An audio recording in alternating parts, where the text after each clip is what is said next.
Good morning, everyone. I can see that attendees are joining us. We'll just give it, we're on a minute before 9 o'clock, so we'll just give it a moment for everyone to join before we kick off the webinar.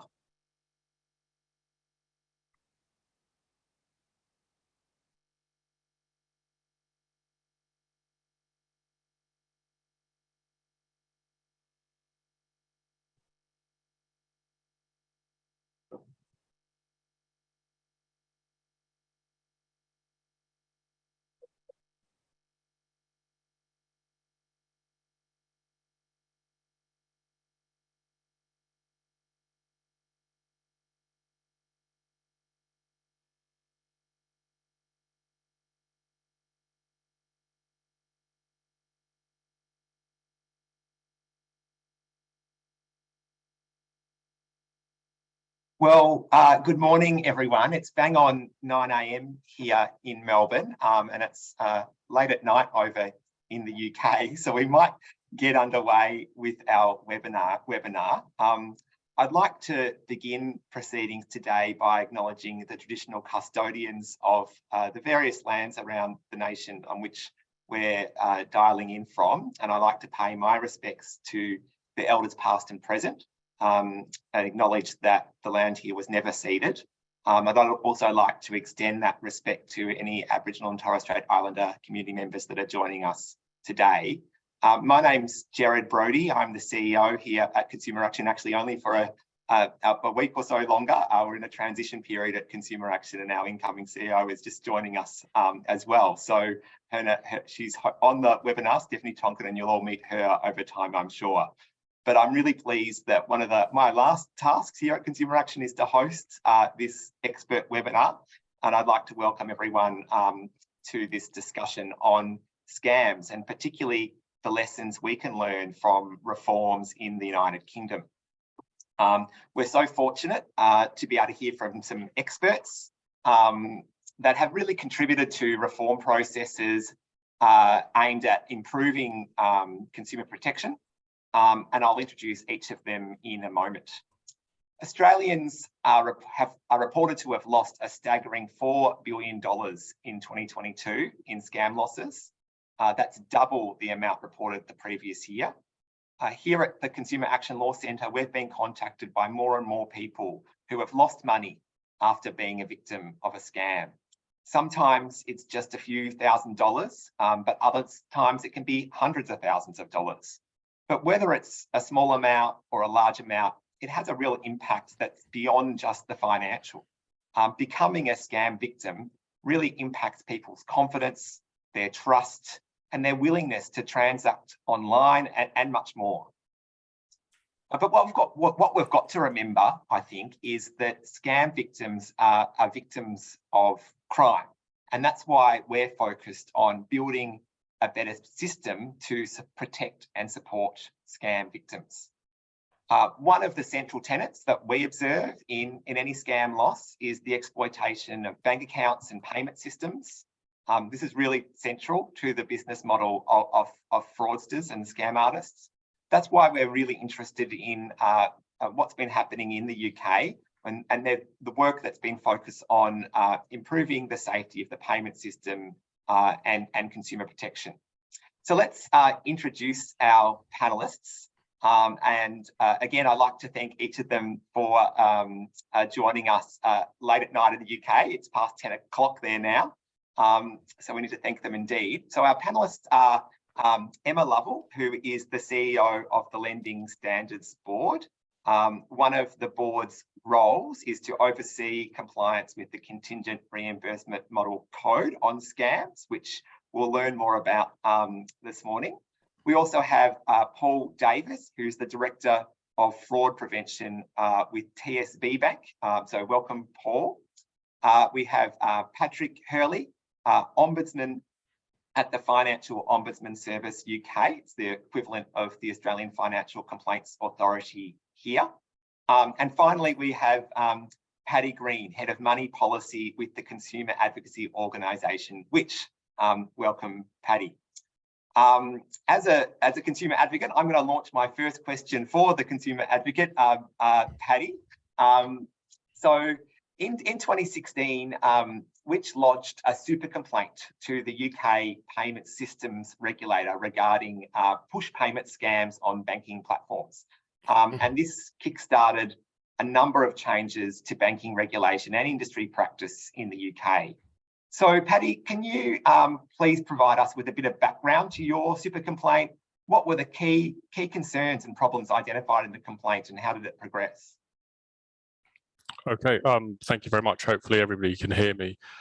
Good morning to everybody who's listening and watching. So yeah, in 2006, which issued a super complaint because we'd been hearing firsthand a growing issue for a number of consumers who are losing a significant and often life-changing sums of money to APP scams, and they were rather sophisticated scams at that. We didn't yet know the scale of the problem because there wasn't, available industry data at that point to the degree there is now. But we were concerned that, this existed and it could increase significantly. We compared that. We were looking across protections that consumers had been afforded or were afforded for other payment methods, and we found that, especially on what we call our faster payments model, the instant transfer, there wasn't a similar type of protection. We also noted that, in order for fraudsters to be successful, they had to also be operating an account in order to receive these payments from this type of fraud. So we argued at the time that the lack of consumer protections meant there were weak incentives on the banks and other payment providers to really prevent APP fraud to possibly the best of their ability, and that by better allocating this liability, we could design out fraud by incentivizing investment by individual banks and across the industry. So that's why we submitted our complaint. It ensures that the regulator would have to respond within 90 days.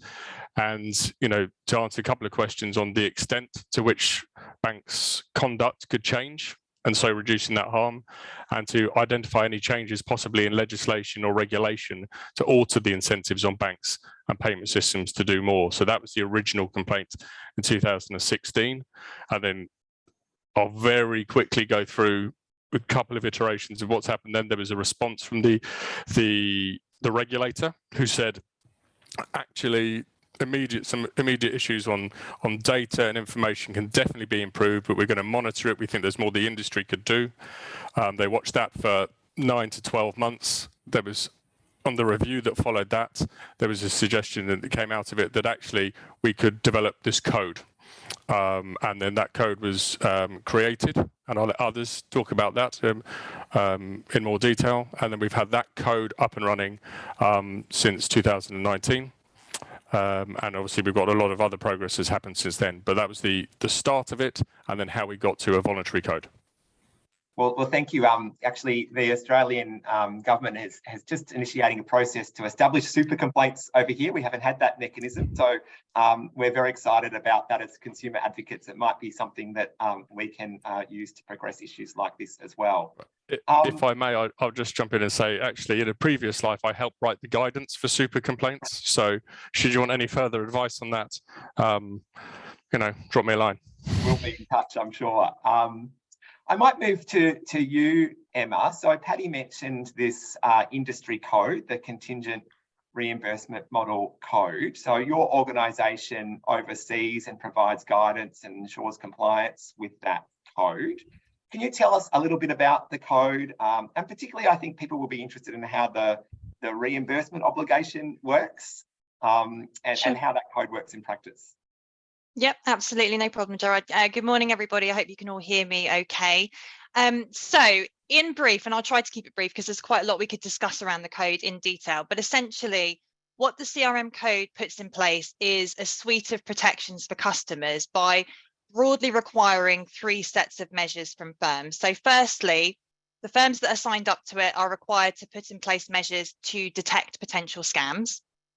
Secondly, they're required to put in place measures that help people and prevent people from falling victim to scams in the first place, so a suite of prevention measures.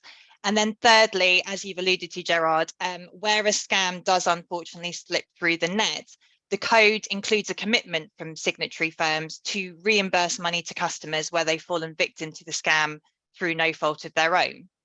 So in brief, what some of those protections around prevention and detection might look like are, for example, notifying customers of new or emerging scams and firms helping to provide information and education to customers on how they can protect themselves and how they can not fall victim in the future. Or, for example, displaying warnings in the payment journey before that customer makes a payment. Some of the others measures may include the firm asking questions of customers to understand the reason for the payment, and also how, for example, the customer received the recipient's payment details in looking at how to help prevent the scam from occurring in the first place. And those types of measures are in place across the online payment journey, as well as payments that customers make within branches and over the phone. So the protections that the code provides are very much unique in the sense that they're the only set of protections and standards of their type at the moment in the UK. And of course, they're absolutely vital because, as you alluded to at the start, Gerard, the impact of these scams goes far wider than the financial impact on customers. It's obviously the mental health impact, the feelings of guilt and shame and embarrassment that are so often associated with the scams. On the reimbursement provisions of the code specifically, what the code requires is that all firms signed up to it, when making decisions around reimbursing the customer, need to make those decisions on the basis of the customer's individual circumstances. So that means that code signatory firms need to talk to their customers to understand the background and the circumstances around the scam, how it took place, and what, if anything, the customer did at that point in time to prevent the scam from happening. But also they'll be looking at the action that they themselves as the firm took and anything that they could improve on to prevent that scam from happening in the first place. And then very, very quickly, because I realize this is a very long answer about the code, there are specific provisions in the code around customer vulnerability. So the code's protections cover all customers of signatory firms, but there's a real focus on those customers who might have been vulnerable. And the definition of vulnerability under the code is about being vulnerable to a scam, and not simply the normal definition of being classed as a vulnerable person. Of course, the two can go hand in hand, but I think that's an important distinction under the code because, unfortunately, I think the statistics bear out in the UK that at any given time, anyone can fall victim to a scam depending on what's going on in their life at that point in time. So that's a bit of a whistle-stop tour of the code, but obviously I'm sure we'll delve in a bit later on into more detail. Yeah, thank you. We certainly will. And I should say that if folk on the webinar do have questions, I'm sure they will. We'll have time for questions from the audience. I'd encourage you to use the Q&A function in the Zoom webinar, and we'll be monitoring that and asking some of those questions later in the webinar. So we will come back to the code, but at the same time as the development of that code, the UK Financial Ombudsman Service considered out how it was dealing with complaints from consumers about frauds and scams. And this is something that our Ombudsman here in Australia, the Australian Financial Complaints Authority, is also considering right now and talking about this year developing a public approach to scams.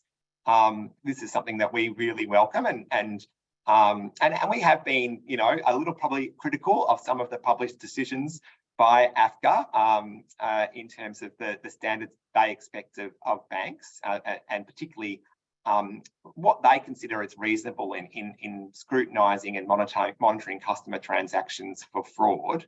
So I might ask you, Pat, your organisation, as far as I can see, takes a different position to AFCA here and considers that financial firms do have obligations to monitor transactions for fraud separate from the code or in addition.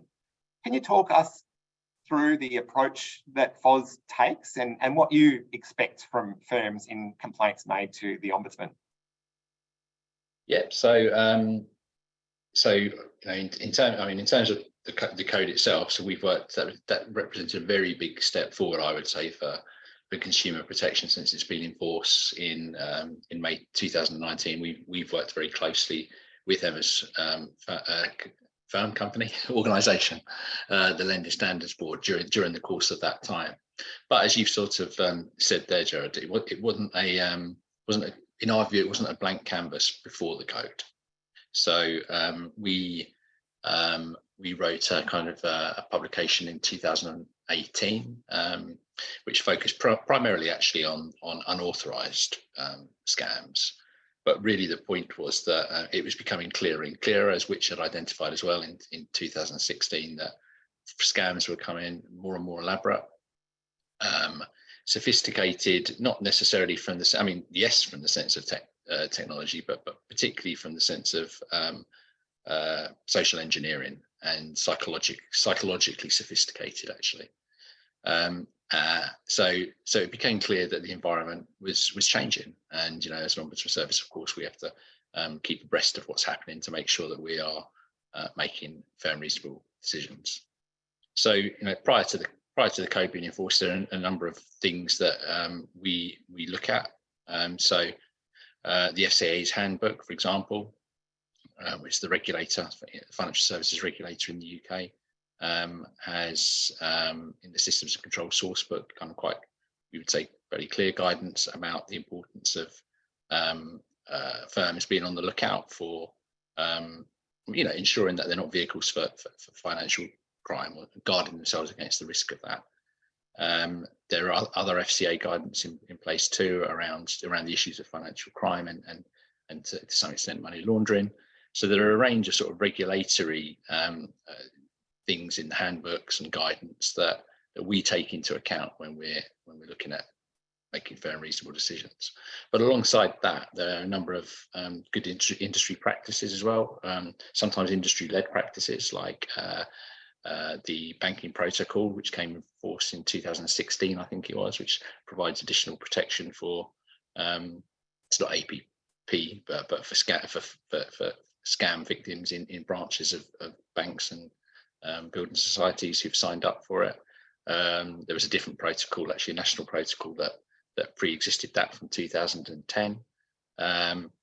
There's FCA guidance that dates back to 2012, which is kind of aimed predominantly on the matter of investment fraud, actually, but is kind of clear in that guidance that the principles from it shouldn't just be applied to investment scams, but actually all types of potential fraud, with an emphasis on it being about your customer can, of course, be the fraudster, or your customer can, of course, be the victim.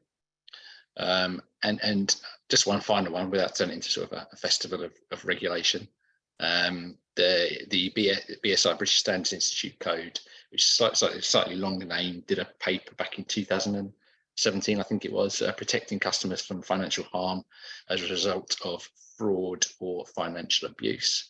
That's quite an industry-led piece of work that at that time, again, in light of some of the things that Paddy was talking about. So that provides, again, really good sort of steers and guidance as to the sorts of things that firms should do. These are all the things that we take into account when we're in the round trying to make fair and reasonable decisions on the cases that get brought to us that are not covered by the code or predate the code. I should say we've always, a couple of things we've always understood, one of which being that we recognise it's not an easy task for banks. Millions of payments going in and out of them day in, day out. Prevention is always better than cure. I'm sure we'll talk about that. All of us will probably talk about that at various points today. But yes, we are of the view that there are a range of things that with the underlying principle that firms have a kind of regulatory duty to counter the risk, they could be used for the furtherance of financial crime. So in the round, these are things that we look at when we're looking at the cases. Great, thank you. It does sound, quite substantial, the range of things that to be considered. So that's really helpful. I might move to Paul. So TSB Bank is an interesting case because your bank, as I understand it, is not a signatory to the CRM code. But this is largely because around that same time that the code came into effect, you enacted your own commitment and a fraud refund guarantee, which appears to be a bit of an industry-leading reimbursement commitment. So Paul, can you tell us a bit about the TSB fraud refund guarantee and why your bank adopted that? and why you think it's, you know, an appropriate way to combat frauds or scams. Yeah, sure, pleased to. So TSB, we're a medium-sized bank in the UK, and important piece of context for the CRM code is that all of the large banks are signed up to it on a voluntary basis. There's many banks in the UK that aren't signed up to anything, can make no commitments at all on how they treat victims of fraud, which is a different topic. TSB, you're right, has been unique for nearly 4 years now. We launched our fraud refund guarantee. It's easy for me to remember the date because it's my wedding anniversary. It was the 14th of April. And it remains unique in the UK. Under the guarantee, we commit to reimbursing all innocent victims of fraud. There are some exclusions, but they're few in number. Obviously, we don't refund anyone who's involved in committing the fraud. We have an exclusion that says anyone abusing the guarantee wouldn't be refunded. And for example, that would be making multiple claims in a short time. Might be evidence of that. And we don't refund things like purchase disputes where you buy something and it turns up and it's the wrong color, wrong size, for example. The end result of our guarantee is that we refund almost all cases that our customers fall victim to. Last year, 97% of cases were refunded under the code. And the latest data I saw relating to the code that Emma runs, 56%, I think, and that relates to the first half of 2022. So there's a big difference. I wasn't around when the code was developed. I was working for a different bank, but I'm very proud to be the custodian of the code now. And really, I think it reflects the sophisticated nature of these scams, and the fact that we think at TSB that protections for consumers from these, you know, subject to normal checks, should be broadly universal. I think the other thing that's really key to note here is historically, protections for consumers against fraud have extended to situations where payments are unauthorized. And that kind of worked 10 years ago with the way banking security systems worked then. But because of all the extra checks that banks have introduced in the last 10 years, which, to be clear, I think is a really good thing, is that it's quite hard now for fraudsters to get money out of bank accounts without involvement of the customer somehow.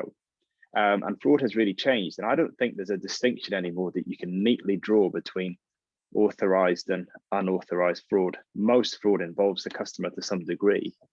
And we're fast reaching the point, I think, in the UK where if the only protection offered to you is on your basis of being a victim of an unauthorized fraud, well, that's not going to be enough. And most fraud that happens will fall outside of that unauthorized definition. We don't think that's good enough. We think our customers should have greater protection. And that's why we're really proud to offer the fraud refund guarantee, like I say, for nearly 4 years now. Yeah, great. Well, it sounds a really leading and broad commitment. I mean, I've heard from some of the stakeholders here in Australia, including some of the banks, that they're concerned about bearing the costs of fraud reimbursement. Can you tell us just a little bit more about what the impact of that has been for TSB financially? Is it costing the bank? Is it doing something else? Sure. Well, we offer the fraud refund guarantee for a number of reasons. The first one being we think it's the right thing for victims. But in addition to that, it's the right thing for our business and it's the right thing for our shareholders. And the point I always make on this topic is, as a bank, if you don't refund a victim of fraud, it's really expensive. Really expensive. That customer is far more likely to complain, and complaint handling is really expensive. They're quite likely to take the case to the Ombudsman, to Pat, and Pat will charge us a hefty case fee just for receiving the case, and then it's a huge amount of work to provide the right documentation to Pat so his team can look into that. Enormously expensive to handle a case that goes to the Ombudsman. Customers are also more likely to leave the bank if we haven't refunded them. And the claim itself is more onerous because, as you can imagine, a conversation with a customer where you've told them they're going to be refunded is a much happier, more efficient easy conversation to have than one where you tell them they're not going to be reimbursed. In addition, it creates a situation where my team are 100% focused on stopping fraud happening in the first place. Now, I don't think that's true at other banks. And I know it's not true because I used to work at another one where I used to spend a good chunk of my time arguing the toss on individual fraud refunds and why we hadn't refunded the customer. And that was time spent when I wasn't taking steps to prevent fraud in the first place.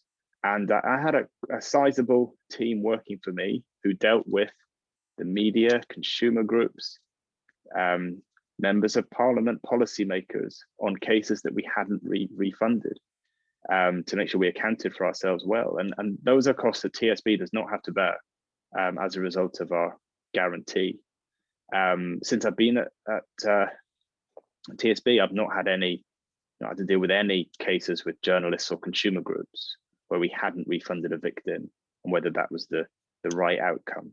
So all in all, what I'm trying to say is that the headline cost of the reimbursement might look higher than it would be if I'd signed up to the voluntary code, but the total cost to the bank it washes its face. It's either the same or lower based on the analysis that I've done. And I'd really implore any banker watching this to look carefully at the end-to-end cost rather than just the price tag on the refund itself. That's really interesting, and yeah, that broader analysis of the costs of scams for the bank would be an interesting task for Australian banks to do as well, I think. So Emma, back to you. What about the signatories to the CRM code? Obviously, Paul's mentioned that there has been, I think you said 52% was the latest in terms of losses being reimbursed under the code. What's your view and the view of signatories now? Is reimbursement a fair approach? Is it affordable and sustainable for banks? Thanks, Gerard. Well, I think is the question around, is reimbursement a fair approach? I think it's a vital approach because, as we've discussed, a customer shouldn't be left out of pocket from falling victim to a scam. I think I can't talk on behalf of signatory firms specifically about their views on reimbursement and how much it's costing them in the same way that that Paul can talk more specifically about TSB's approach. But I think from our perspective, what the stats bear out around the code is that in terms of reimbursement rates, customers are actually more likely, and in fact twice as likely, to be refunded if they bank with a code signatory than if they don't. And that's leaving aside obviously TSB's specific guarantee. They're rather a different kettle of fish in this environment, if Paul will forgive me saying kettle of fish in relation to his firm. But in essence, TSB stand alone. But in compared to other firms that are not signed up to the code at all, as Paul said, there's a lot of firms out there that could sign up to the code that haven't done so. Customers are going to be more protected when they fall under the code signatory regime. But I think we need to widen the debate beyond reimbursement. As I said earlier, absolutely, it's vital that customers should be reimbursed when they fall victim to a scam through no fault of their own. They should not be in any way financially disadvantaged from falling victim to a scam. But the focus of the debate needs to reference the other two parts of the code in the wider debate around how we stop these scams from happening in the first place and how we detect them much earlier in the system to ultimately protect customers most, because the way in which we're going to protect customers ultimately is to stop scams from happening. So the reimbursement debate is important, but I hope as we go through sort of the discussion this morning, we'll come on to the prevention and detection in a bit more detail. Yeah, I think we should definitely do that. It's all part of the puzzle, isn't it, to make sure that people are protected and we've got a safe payments and banking system. There are some questions coming through, which is great, and I'll try and come to those. But I might go to you, Pat, just staying on the reimbursement question for a moment. I understand that when FOS makes determinations or considers matters, you do consider the reimbursement obligations under the CRM code. Have you seen improvements in the way code signatories approach scam losses disputes over time since there has been that standard of care that can be adopted from the code or those other regulatory instruments you referenced?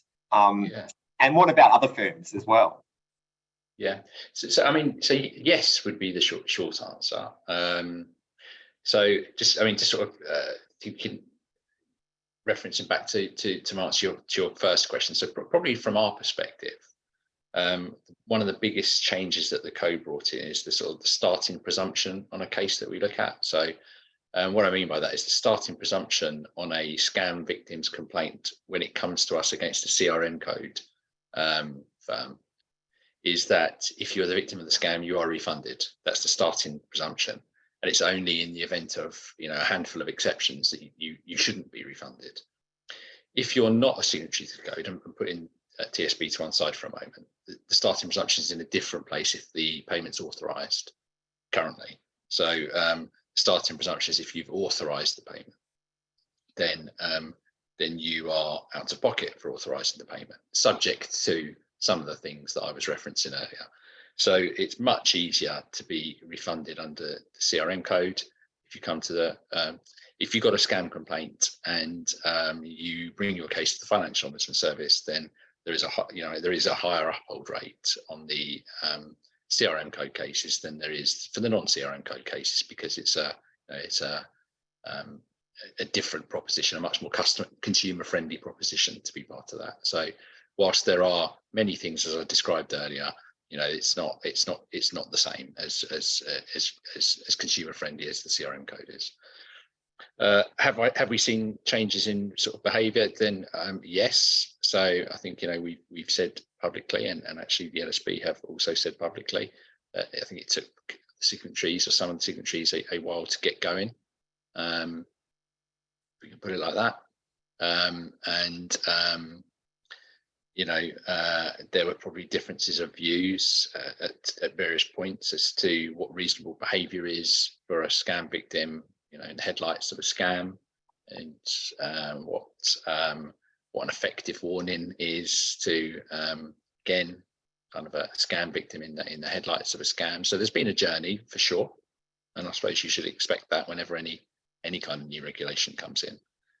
But we have certainly seen improvements, to answer your question, and we see fewer complaints. We do still see some, but we see fewer scam complaints now, where we kind of look at it and think, oh, yeah, that should just never have come to us. You know, I'm not saying we don't see any like that, but we definitely see fewer than we did in sort of 2019, 20 and 21. So certainly still work to do, still more to do when it comes to the, you know, all aspects of making a complaint when you've been victim of a scam, everything from the care, the empathy, the understanding of the story, to the kind of more regular things like the warnings. But certainly improvement, better warnings, and we do see much better, many examples of better complaint handling than we did compared to a couple of years ago. Thank you. It sounds like it has had an impact on improving in a range of areas. I want to come soon to some of the current reforms that are being talked about in the UK, including a new legislative change. But before I do, I might just go to a couple of these questions. There's a couple of questions in here about whether a refund system will be abused by customers, or, you know, someone says that banks might hold concerns that customers will transfer funds to an external account actually controlled by themselves, and characterise this as resulting from a scam. So maybe Paul or Emma, do you have a view about this risk that having a refund process can be, you know, gained in some way or abused by customers? Happy to come in, and clearly it can. And we see cases at TSB where we suspect that is the case, and where we have enough evidence, then we clearly won't refund that victim under our guarantee, or that victim, sort of in inverted commas, I should say, if it's truly abusing the guarantee. However, they're few in number, really few in number, and most, you know, the vast majority of the claims that we receive got no evidence at all of abuse, and these are genuine victims. And you know, I think a key thing here is the importance of taking time to investigate claims. the fraud refund guarantee at TSB is not a blank checkbook.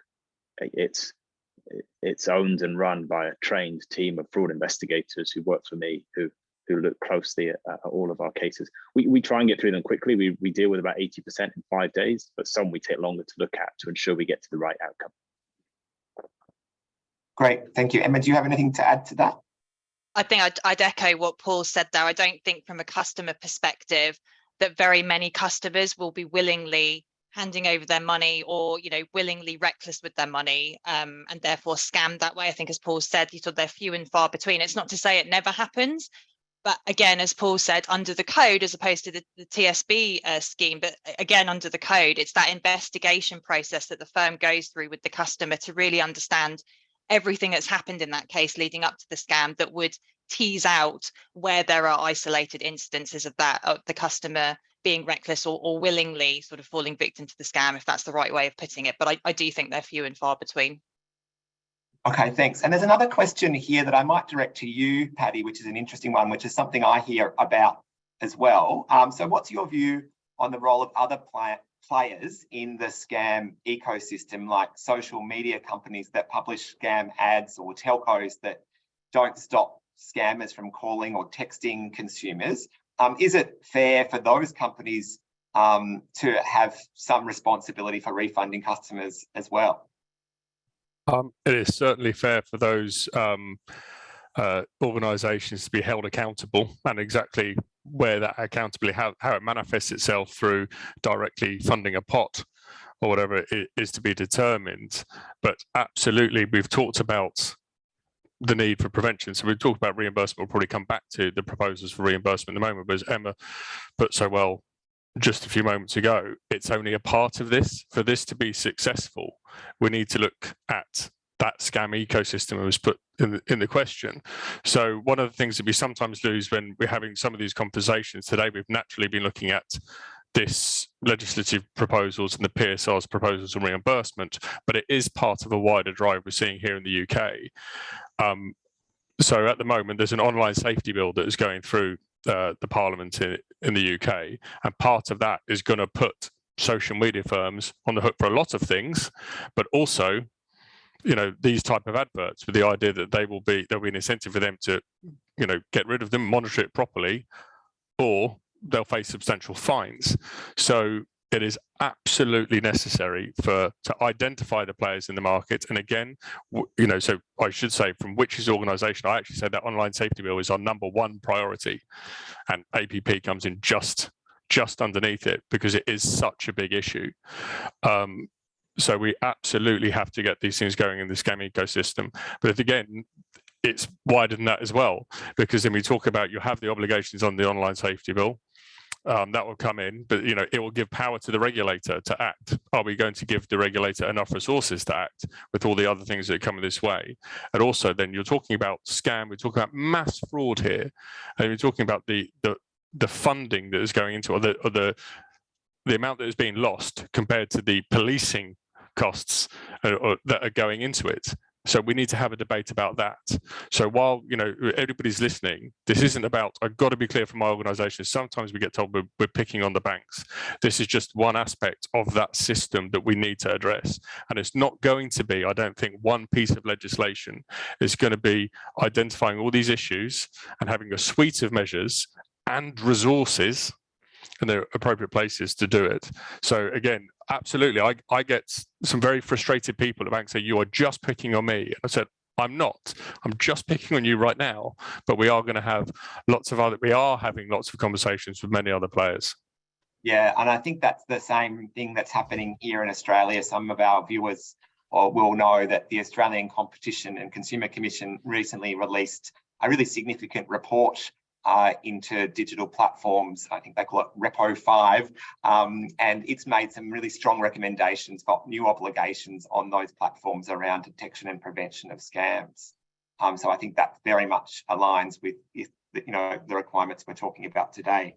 So Paddy, you did also just mention there a bit about the current development in that the payment system regulator in the UK is consulting on introducing a mandatory reimbursement model that would apply to the whole payment sector. I understand that which are strongly supportive of that move. What do you see as the main benefits of this model over the voluntary CRM code? Beyond obviously applying more widely, why do you think that's a more appropriate approach? So again, I think there's a nuance here, because I think we're talking about, it's the narrow reimbursement thing. I think Emma's put together a very good case about there are other issues and there are other concerns that the code really does deliver on. And I also want to be clear that, we have seen progress since the voluntary code. The figure I've got in front of me is that reimbursement rates have trebled. So they were from a low base, but we are seeing improvements. We've seen new measures that have been introduced and overseen, and warnings or the point of payment, name checking service has come in. So these are all very good things. The challenge is, outcomes have been inconsistent and, I think lots of the commentators have said that, LSB have said that, across victims and across firms. And I think if we look at it, it's because I think there are two main reasons for this in terms of that reimbursement thing, is that within the code, there are 4 exclusions for reimbursement, which do overlap and have perhaps been, well, they have been, from our point of view, not consistently interpreted. I also want to be clear, this is not having a go at the LSB. By the time they sort of inherited a code, we talked about this committee that put it together, and so it is definitely not just an accusation that the LSB has not been doing its job. It's been doing a fine job and has been very strong in some of its wording against the industry. But the other point here is that one of the challenges, the LSB can only go so far because of the powers it has. So there's a lack of regulatory oversight and enforcement. And a key point to talk about here is we ended up with a voluntary model because at the time, the regulator said it could not introduce a mandatory reimbursement model due to restrictions under EU law. Now, there were different interpretations of whether or not that was accurate or not. But what we actually have now is a piece of legislation that is going through where this mandatory model is being imposed by the legislation, and it's for the PSR to design that mandatory model. So we think that with the challenges I've talked about, there will be a clearer model that, if overseen properly, and that's the key thing, I'll come back to the comments I've just made about appropriate resources and oversight, we will hopefully see more consistent levels of protection for victims and a clearer consumer standard, so that we don't have these overlapping challenges about where responsibility lies and where it doesn't. And it's just a clearer, crisper delivery mechanism that hopefully will get us along that way for better, more consistent reimbursement. But again, it's only part of that debate. Thank you. And yeah, I will come back to some of the prevention and detection. Particularly, I'm curious about the effectiveness of warnings that banks have adopted and some of those other measures. But I might just go to you, Pat, on the same issue. If this model was adopted as a mandatory reimbursement model, I understand that the discussion is, unless the customer acted grossly negligent. You might tell us a bit what that might mean. Do you think that, as Paddy sort of suggests, that would reduce the complexity of complaints you see? Well, I think actually, if it works as intended, it might be the reverse of that. What might actually happen would be that, I think, from our interpretation of it, that the overwhelming majority of scam victims would be refunded. That's the point of mandatory reimbursement. Except, as you say, in the examples where there's been gross negligence. So I think the PSR consultation's only just finished, and I'm sure more will come out over the coming however many weeks, months, etc., as to where the bar for gross negligence kind of is, or. But I think what we all know is that it's a high bar, very high bar. So if that is applied as intended, then we would expect really the cases that come to us to be the ones that are, deserving of that. Maybe some grey areas, maybe some close calls, etc. Could go one way, could go the other, and probably actually in the early months, maybe more of those as everyone finds their feet. And possibly more from the banks or the PS payment service providers that are not part of the CRM code, because actually the CRM code banks should be well used to, applying codes of this nature. I know they're not the same, but codes of this sort of this nature. And it might, I'm just surmising, it might take some banks who are not so used to that, smaller banks, etc. It might take them a bit more time to kind of get used to that. I'm not sure. We shall see, won't we? But Yeah. but I think if the system is working as intended, I think we should probably expect to see only the most complicated. But whether that's how it plays out, we'll all be watching. Yeah, so the idea being that you might see a smaller amount of complaints because people will be reimbursed, but the ones that do come to you for further inquiry and investigation are likely to be the more complex ones. I think, yeah, just to emphasise, I think that if the system is working as intended. And there is a question here, it might be for you, Pat, or Emma. I mean, the question is about the code, but it could equally apply to, I guess, what this new standard is going to be in the mandatory model. From Beck Sarkozy, does the code define how to determine where a customer fell victim through no fault of their own, or what is this standard around gross negligence, particularly where the customer is initiating a transaction? I mean, Pat, go first. Yeah, I'll follow. No, you go. I'll follow you. Yeah, okay. So there's a couple of points there. So in terms of what counts as a fault, is obviously it's fairly subjective matter, but we take into account a range of things, and it's the LSB's code, so we work closely with them on the things we ought to take into account, and that will include things like the circumstances that happened at the time, how sophisticated the scam would be, is it someone's first ever scam, issues around vulnerability. The LSB provided some, I think, some pretty helpful steers through sort of practitioner's guide type things to help banks come to good fair decisions on that. So it's kind of all those in the round circumstances that we would take into account when deciding if we think if we think the consumer could have done more. Obviously, for gross negligence, it's a higher bar than that. You're talking extreme carelessness there. So they're different tests. Yeah, I'd echo that in terms of the code. It is really the individual circumstances that each customer finds themselves in that's the requirement that the bank or building society really delves into what happened in that particular scam, and also recognising, to Pat's point, that each scam and each scenario is very much subjective. So what I might fall victim to as a customer in terms of a scam would be different to my fellow panelist, or indeed anyone on this webinar. There will all be different drivers in our lives, different distractions, different circumstances going on that at that point in time might make me vulnerable to a scam, but one of you not. And I think that's the way the code is set up. And certainly, as Pat says, the approach between LSB and FOS is very much it's individual analysis of circumstances, because ultimately it's the social engineering and the real degree of sort of insidiousness that goes behind designing these scams that really drives how they impact people, both from the financial perspective, but also from that mental health and mental well-being perspective. Great, thank you. And Emma, while you've got the speaking stick, one of the things you mentioned earlier on was about the efforts, the provisions in the code around detection and prevention. And I'm particularly interested in about warnings. There's a question here that fraudsters and scammers are very good at priming and grooming their victims, as you say. And in that context, do the warnings from banks have an impact? And have you seen improvement? I might ask Paul as well then to tell us a bit about what sorts of warnings that you think are effective for your customers associated with your fraud guarantee. Yeah.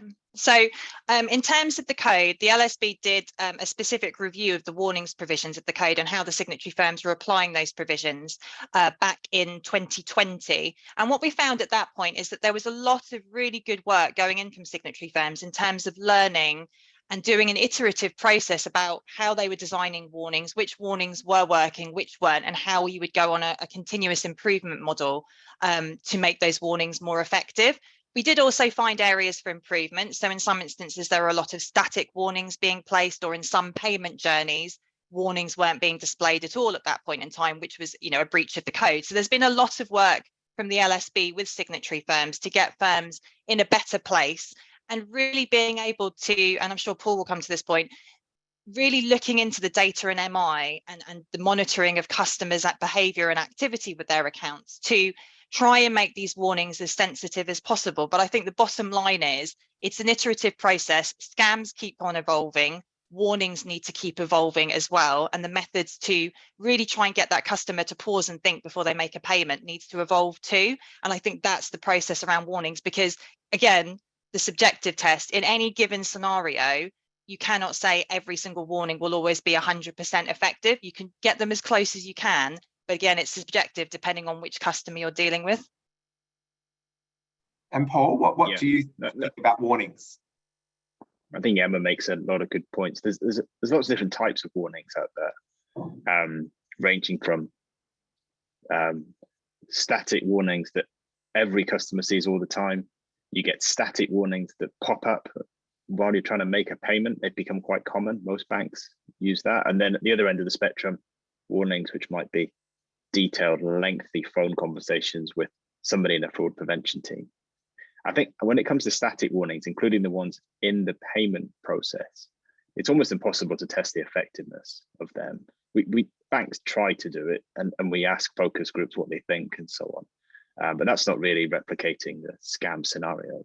And I'm skeptical about whether they really make a difference. I think the only type of intervention that really works is one that delays the payment, puts some time in the way. And I've done lots of work with psychologists who tell me that these scams create emotional hot states in our brains when our normal kind of rational decision-making processes don't function as well. And you've just got to give that time for those hot states to calm down before you can then think clearly. And if there's a pop-up message in the payment journey when you're in an emotional hot state, you're not really going to engage with it. So I think that all banks kind of offer them now. I think TSB do. I think our customers expect us to, and they quite like to see it in the journey. I'm not convinced those static warnings stop much fraud. What does stop a lot of fraud, like I say, is delays and the conversations that my team are having on interrupted payments with customers that are detailed, contextual, and put a bit of time delay in the process. So creating that bit of friction and delay in a conversation is probably more impactful than just static warnings. I'm going to try and get through as many of these questions in the Q&A as possible in the remaining sort of 5 minutes or so. So we'll try and keep them quick. And please, if you've got any final questions, stick them in the Q&A. So one that's got a lot of likes here is, I am keen to understand how the code and TSB deal with investment scams. Maybe I'll start with you, Paul. Yeah, great topic.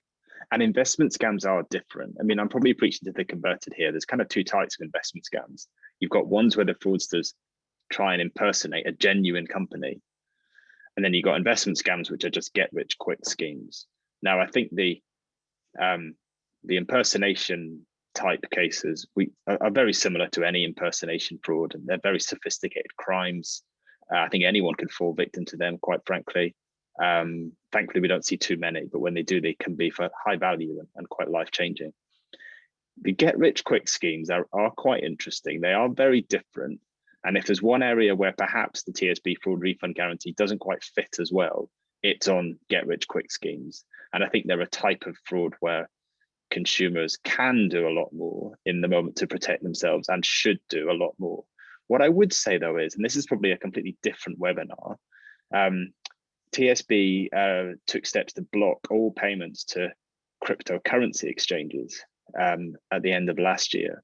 And we did that in response to having a fraud refund guarantee, because it was proving really expensive to allow those payments to be made. And the number of victims of get-rich-quick schemes fell off a cliff when we blocked those cryptocurrency transfers. And we find that almost all of those schemes that are advertised have got crypto elements to them. So I think you could sort of debate reimbursement on those forever. I think it's quite an interesting topic as to where the boundary should sit between bank and consumer liability. But I think there's a lot that we can do to stop them happening in the first place, using a sort of blocking type approach that we've done. That's very interesting. Yeah, crypto is, I think, the fastest growing scam category here in Australia. So that may be a topic for a further webinar. And just one more for you here, Paul, what's with TSB's fraud refund? Does it apply if a customer has ignored a warning from TSB and invokes their mandate to make a transaction? Depends what type of warning. If a customer has seen a pop-up message in the payment journey, and then because of the circumstances of the scam, not quite done what it said, yes, they'll still be eligible for a refund. If they've had, and I'll make this up, multiple lengthy conversations with my team where we're telling the customer not to make the payment and they ultimately do, they might fall into the 3% that are not reimbursed. But they would be quite exceptional cases. And most of the time when we have those detailed discussions, the customers don't make the payment at all. So yes, the customer would be reimbursed is the short answer to the question. Thank you. There's one more question here that I might direct to you, Paddy. Interested in whether you think it should be easier for a bank to refuse to make a transaction for a customer where there is strong evidence that it is a likely scam, but the customer has not listened to the bank's direct questioning and warning of them of the suspected scam and want to proceed in the event. What do you think a bank's approach should be in that scenario? I think it starts with the points, come back to the point on friction, is, there is an obligation on institutions over here to execute a payment within a certain time frame. So I think, it would be absolutely appropriate to introduce friction and the right amount of friction. I think at the start of this call I mentioned something I was doing 22 years ago. Well, 20 years ago, I was in a room that was having the discussion about the creation of faster payments model. And it was the case that consumers at that point, we were going from a 3-day model to an instant model. And the proposal that was originally put to industry was to build in one where there was going to be an element of friction. It was not going to be instantaneous. It just so happened as it was designed, the kit that came back was much better. As was pitched, was was much faster for the payment to be executed. So yes, there should be friction. In terms of whether or not a bank should refuse to make a transaction, this is something Treasury, I think, is considering right now.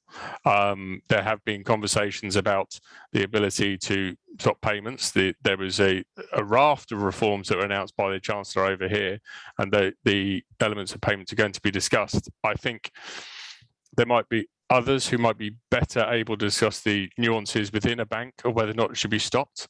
But I do think there would possibly be appropriate circumstances when a bank has gone through these things and you're looking at a value of money and you are pretty sure it is going to be a fraudulent transaction. You may want to explore whether or not you have that option to not execute the payment. But I would expect there'll be a lot of obligations. We are talking about building in friction. We're talking about the ability to give institutions more time to analyze. So that's something we went back to PSR and its original proposals, which have just gone out. They suggested refund happen within a very short time frame. And we said, well, actually, if we are asking the institutions to properly investigate these things, you need to give them much longer time to reimburse. And actually, I think Paul and I have had this conversation before. If you reimburse somebody within a few weeks, all that money comes back and you can see that they're going through the process, they're pretty happy. That was a long-winded answer, but yes to friction. And under some circumstances, after intense investigation, you may want to explore whether or not you can stop a payment. Emma, I can see you've got your hand up and want to contribute to this one. No, I was absolutely agreeing with everything Paddy was saying, but just to build off that, I know some of the discussions that the payment systems regulator's been having, and I think Treasury as well, is almost a philosophical debate in the UK about how do you reset, in many ways, the expectations of all of us as customers with our current accounts and how we use our current accounts and the speed at which we've all got used to those payments going out of our bank accounts as quickly as Paddy's alluded to. It's fractions of a second, if that. But I think there's also a second point around an education piece for customers, and we've talked about it quite a lot at the LSB over the years, about people really understanding what making a faster payment transaction actually involves. It's effectively the same as having a handful of cash and handing it over to the person you're paying, and it doesn't have that same level of degree of framework, as Paddy mentioned right at the start of this webinar, around other types of transactions, whether it's credit or debit cards. And I think that's an education piece, again, goes with that resetting of expectations, which we may well come in the UK around how we use our accounts and the speed at which we are able to transact. That's really interesting because, you know, here, like in the UK, I imagine the focus has been on faster payments, real-time payments, the convenience that delivers. And yeah, we're having a payment system review as well here in Australia, and they're really looking at the payment systems quite closely. So this discussion about friction and what people's expectations are for different types of payments is very insightful. So thank you. Look, we are reaching our time. It's 10 a.m. here in Melbourne, and I know it's getting close to very late at night over in the UK. So I'm going to draw us to a conclusion and just say thank you very much to Paddy, to Emma, to Paul and to Pat for your contributions today. We've had an audience of, I think, around almost 150 people. So there's a lot of interest in the issue over here. And there's lots of questions I haven't got to that perhaps we'll try and follow up here at Consumer Action and share some answers with those that have dialed into the webinar. At Consumer Action, we're continuing to raise this issue with industry and government and the Ombudsman schemes to progress a dialogue around better consumer protections. Reimbursement, as we've heard today, is one part of that. But really, our goal is around incentivising a system that is safe, that focuses on detection and prevention and effective warnings for customers, so people can have that confidence to transact online. We will be sending out to all the participants today just a little briefing on some of that these issues. So look out for that in your inbox. But I will draw it to a close and say thank you very much, and thank you to my colleagues who have worked in the background to make this happening, particularly Tom Averitsk and Eleanor Pallett. I appreciate all your work and support, and thank you again to our panelists. Please give them a virtual round of applause.